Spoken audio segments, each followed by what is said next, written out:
ನಮಸ್ಕಾರ ವೀಕ್ಷಕರೇ. ಕೌರವ ಮತ್ತು ಪಾಂಡವರ ಒಬ್ಬಳೇ ತಂಗಿ ಯಾರು? 100 ಮಂದಿ ಕೌರವರ ಜೊತೆಗೆ ಧೃತರಾಷ್ಟ್ರ ಹಾಗೂ ಗಾಂಧಾರಿಗೆ ಹುಟ್ಟಿದ ಒಬ್ಬಳೇ ಹೆಣ್ಣು ಮಗು ಯಾರು?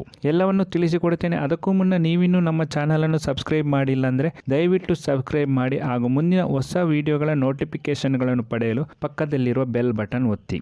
100 ಜನ ಕೌರವರ ಜೊತೆಗೆ ಒಡಹುಟ್ಟಿದ ಒಬ್ಬಳು ಹೆಣ್ಣು ಮಗು ಈಕೆ. ಬಾಲ್ಯದ ಜೀವನ ಸಂತೋಷದಿಂದ ಕಳೆದಿದ್ದರೂ ಸಹ ಈಕೆಯ ವಿವಾಹದ ನಂತರ ಕೇವಲ ನೋವನ್ನೇ ಕಾಣುತ್ತಾಳೆ.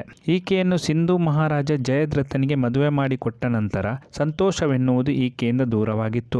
ಜಯದ್ರಥನ ಕೆಟ್ಟ ಕೆಲಸಗಳಿಂದಾಗಿ ಈಕೆ ಪ್ರತಿಕ್ಷಣ ತನ್ನ ಜೀವನವನ್ನು ಕಣ್ಣೀರಲ್ಲೇ ಕಳೆಯುವಂತಾಗಿತ್ತು. ದ್ರೌಪದಿಯ ಮೇಲೆ ದೈಹಿಕ ಶೋಷಣೆಗೆ ಮುಂದಾದಾಗ ಪಾಂಡವರು ಈಕೆಯನ್ನು ಸ್ವಂತ ತಂಗಿಯೆಂದು ತಿಳಿದಿದ್ದರಿಂದ ಜಯಪ್ರದನನ್ನು ಕೊಂದರೆ ಸಹೋದರಿ ವಿಧವೆಯಾಗುತ್ತಾಳೆಂದು ಆತನನ್ನು ಕೊಲ್ಲದೆ ಕೇವಲ ತಲೆ ಬೋಳಿಸಿ ಶಿಕ್ಷೆ ಮಾತ್ರ ನೀಡುತ್ತಾರೆ.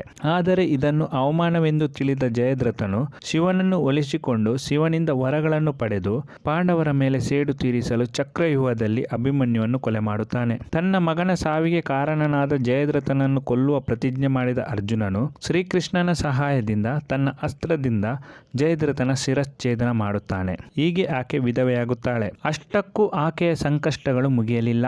ಆಕೆಗೆ ಮತ್ತೊಂದು ಸಂಕಷ್ಟ ಎದುರಾಗುತ್ತೆ.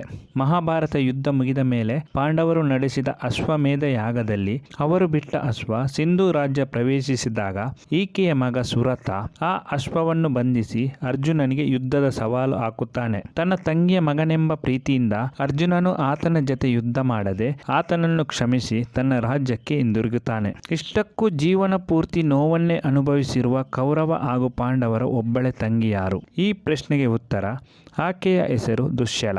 ಧೃತರಾಷ್ಟ್ರ ಹಾಗೂ ಗಾಂಧಾರಿಯ ಕೊನೆಯ ಪುತ್ರಿ ದುಶ್ಯಲ. ಈ ಮಾಹಿತಿ ನಿಮಗೆ ಇಷ್ಟವಾಗಿದ್ದಲ್ಲಿ ದಯವಿಟ್ಟು ಈ ವಿಡಿಯೋವನ್ನು ಲೈಕ್ ಮಾಡಿ ಅಥವಾ ಕಮೆಂಟ್ಸ್ ಮಾಡಿ. ಮುಂದಿನ ವಿಡಿಯೋದಲ್ಲಿ ಹೊಸತೊಂದು ಮಾಹಿತಿಯನ್ನು ನಾನು ನಿಮಗೆ ತಿಳಿಸುತ್ತೇನೆ. ಎಲ್ಲ ವೀಕ್ಷಕರಿಗೂ ಧನ್ಯವಾದಗಳು.